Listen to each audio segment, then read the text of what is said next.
আসসালামু আলাইকুম। জানিয়ে দিব এই মাত্র পাওয়া সংবাদ। প্রথমেই বলে দিচ্ছি সংবাদ শিরোনাম, এরপর বলবো বিস্তারিত।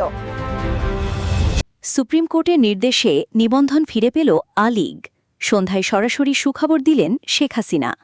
আরও থাকছে, চিপস চকলেট কিনে দিয়ে নিজের স্ত্রী ও 2 সন্তানকে বিষ খাইয়ে হত্যার এক পৈশাচিক ঘটনা।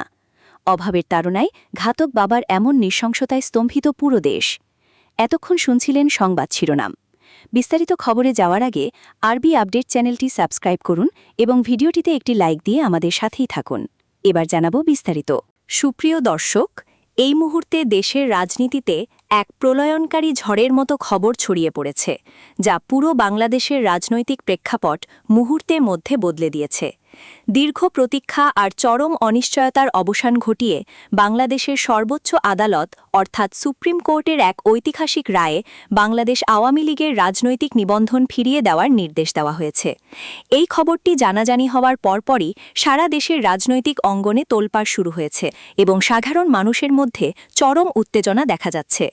বিশেষ করে আজ সন্ধ্যায় খোদ শেখ হাসিনা সরাসরি ভিডিও বার্তার মাধ্যমে দেশবাসীকে এই বড় সুখবরটি দিয়েছেন, যা ইউটিউব ও সামাজিক যোগাযোগ মাধ্যমে মুহূর্তেই ভাইরাল হয়ে যায়। তিনি অত্যন্ত আবেগঘন কণ্ঠে বলেন যে সত্যকে কখনো চিরতরে ধামাচাপা দিয়ে রাখা যায় না এবং আজ ন্যায়ের জয় হয়েছে।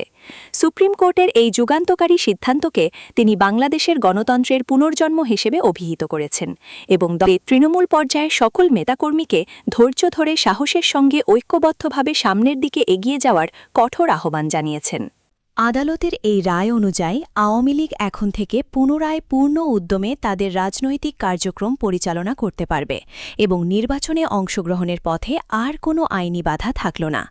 পর্দার আড়ালে চলা দীর্ঘ আইনি লড়াই শেষে প্রধান বিচারপতির নেতৃত্বাধীন বিশেষ বেঞ্চ এই রায় প্রদান করেন, যা বর্তমান অন্তর্বর্তীকালীন প্রশাসনের জন্য এক বিশাল বড় চ্যালেঞ্জ এবং ধাক্কা হিসেবে দেখা হচ্ছে। রাজনৈতিক বিশ্লেষকরা মনে করছেন, এই রায়ের ফলে বাংলাদেশের রাজনীতির শৈভানন পুরোপুরি পাল্টে যাবে এবং ক্ষমতার ভারসাম্যে এক নতুন মেরুকরণ ঘটবে, যা সাধারণ মানুষের ভাবনার বাইরে ছিল। শেখ হাসিনা তার বক্তব্যে আরও উল্লেখ করেন যে খুব শীঘ্রই তিনি জনগণের মাঝে সশরীরে উপস্থিত হবেন এবং দেশের এই ক্রান্তি লগ্নে পুনরায় দেশের হাল ধরবেন।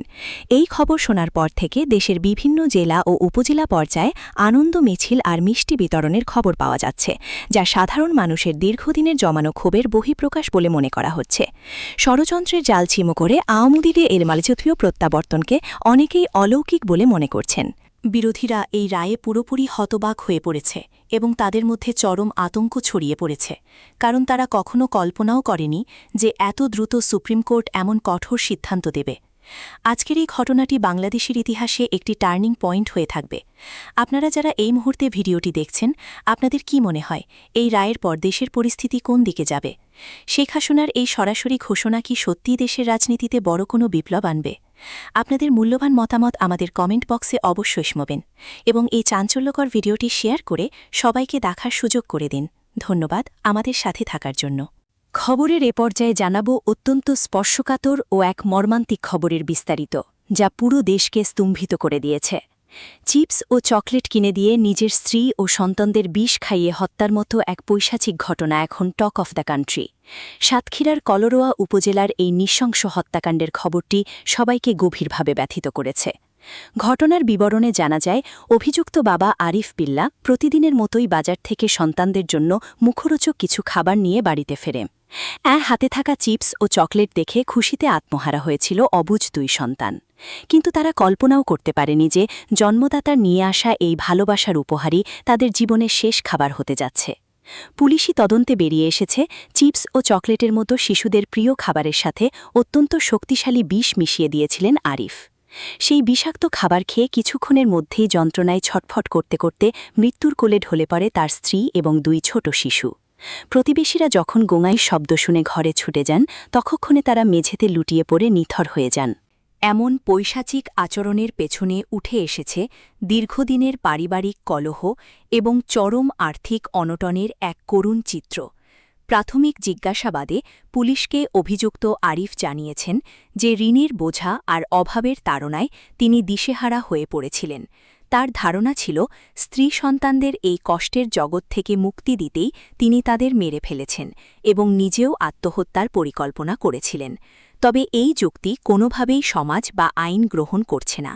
এই ঘটনার পর পুরো এলাকায় শোকের কালো ছায়া নেমে এসেছে এবং স্থানীয় মানুষের মধ্যে চরম ক্ষোভ ও আতঙ্ক বিরাজ করছে।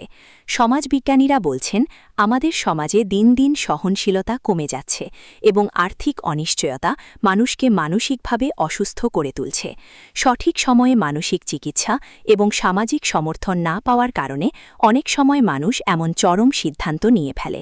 পুলিশ এই ঘটনাটিকে একটি পরিকল্পিত হত্যাকাণ্ড হিসেবে মামলা করেছে এবং ঘাতক বাবার সর্বোচ্চ শাস্তির আবেদন জানিয়েছেন নিহতের স্বজনরা। আমাদের চারপাশের স্বজনদের মানসিক অবস্থা পর্যবেক্ষণে রাখা এবং তাদের বিপদে পাশে দাঁড়ানো কতটা জরুরি, এই ঘটনা সেটি আবারও প্রমাণ করে দিল। আজকের মতো সংবাদ এখানেই শেষ করছি। পরবর্তী আপডেট পেতে আরবি আপডেট চ্যানেলটি সাবস্ক্রাইব করুন এবং ভিডিওটি শেয়ার করে অন্যদেরও জানার সুযোগ করে দিন। ধন্যবাদ।